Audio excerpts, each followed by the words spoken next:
Hello friends, வணக்கம். வீட்டு சாப்பாட்டுக்கு வந்ததுக்கு நன்றி. இன்னைக்கு வீட்டு சாப்பாட்டில் எல்லா குட்டீஸ்க்கும் ரொம்ப பிடிச்ச பேன் கேக் எப்படி செய்யறதுன்னு பார்க்கலாம். பேன் கேக் செய்யறதுக்கு என்ன தேவை அப்படிங்கிறத சொல்லிடுறேன். 1.5 கப் மைதா. நான் இன்னைக்கு மைதா யூஸ் பண்ணுறேன். நீங்கள் மைதாக்கு பதிலாக கோதுமை கூட யூஸ் பண்ணிக்கலாம். 2 டேபிள் ஸ்பூன் சர்க்கரை,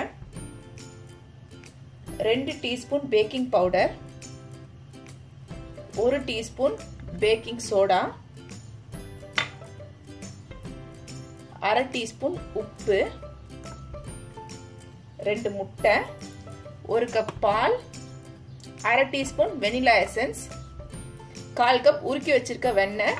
நான் இன்னைக்கு வெண்ணெய் சேர்க்கிறேன். நீங்க வெண்ணெய்க்கு பதிலாக 1/4 கப் எண்ணெய் கூட சேர்த்துக்கலாம். ரொம்ப சிம்பிள் ப்ரிப்பரேஷன் தான். சரி, வாங்க செய்ய ஆரம்பிச்சிடலாம். இப்போ ஷிஃப்டர்ல 1.5 கப் மைதா, 2 teaspoon baking powder, 1 teaspoon baking soda, 1/2 teaspoon உப்பு. இது எல்லாத்தையும் சேர்த்து நல்லா சலிச்சுக்கலாம்.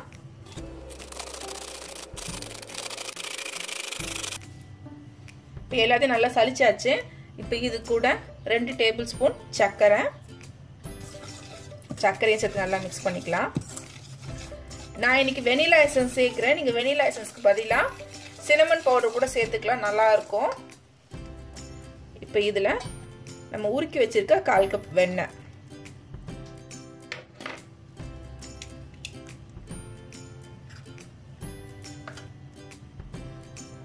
ரெண்டு முட்டையை சேர்த்துடலாம். எப்பவுமே முட்டையை தனித்தனியா செக் பண்ணிட்டு சேர்க்கறது தான் பெஸ்ட்.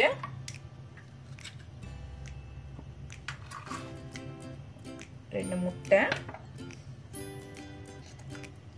வெனிலா எசன்ஸ் கொஞ்சம் சேர்த்துக்கிறேன், 1 கப் பால்,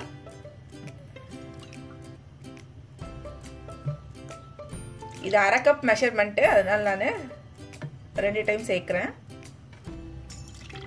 1 கப் பால் சேர்த்தாச்சு. இப்போ இதெல்லாம்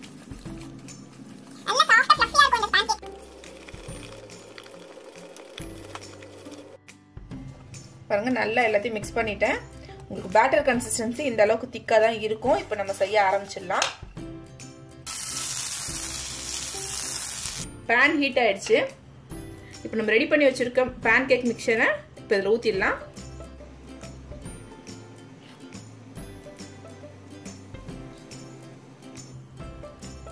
எப்பவுமே பேன் கேக் செய்யும் போது மாவை ஊத்திட்டீங்க அப்படின்னா அப்படியே விட்டுடணும். அதை போட்டு தோசை தேய்க்கிற மாதிரிலாம் தேய்க்க கூடாது. அதே மாதிரி இது மேல பாத்தீங்கன்னா நல்லா பபிள்ஸா வரும். அந்த ஸ்டேஜ்ல நீங்க திருப்பி போட்டுக்கலாம். இப்ப தெரியும் நினைக்கிறேன், நல்லா பபிள்ஸ் வந்திருக்கு பாத்தீங்களா? இப்ப நம்ம திருப்பி போட்டுக்கலாம்.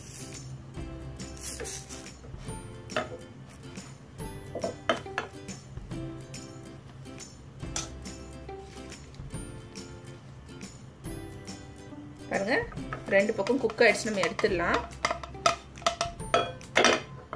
2 பக்கம் நல்ல கலர் வந்திருக்கு. இப்ப நம்ம எடுத்துடலாம்.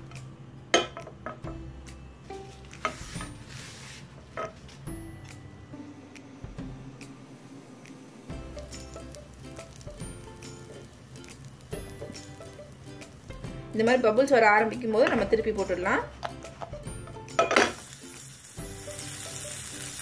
அட்டகாசமா நம்மளுடைய பேன் கேக் ரெடி ஆயிடுச்சு. நல்லா ஃப்ளஃபியா இருக்கும். ரொம்ப நல்லா இருக்கும். ரொம்ப சாஃப்டா ஃப்ளஃபியா இருக்கக்கூடிய பேன் கேக் ரெடி ஆயிடுச்சு. இந்த பேன் கேக் கூட உங்க குட்டீஸ்க்கு பிடிச்ச மேப்பிள் சிரப் இல்ல சாக்லேட் சிரப், ஹனி எது கூட வேணா சர்வ் பண்ணலாம். ரொம்ப நல்லா இருக்கும். கண்டிப்பா நீங்க எல்லாரும் இதை ட்ரை பண்ணி பார்த்துட்டு உங்க வீட்டு குட்டீஸ் என்ன சொல்றாங்க அப்படிங்கறத கமெண்ட் செக்ஷன்ல சொல்லுங்க. வீடியோ பிடிச்சிருந்தா லைக் பண்ணுங்க, ஷேர் பண்ணுங்க, மறக்காம சப்ஸ்கிரைப் பண்ணுங்க. இன்னும் ஒரு இன்ட்ரெஸ்டிங்கான ரெசிபியில பார்க்கலாம். நன்றி, வணக்கம்.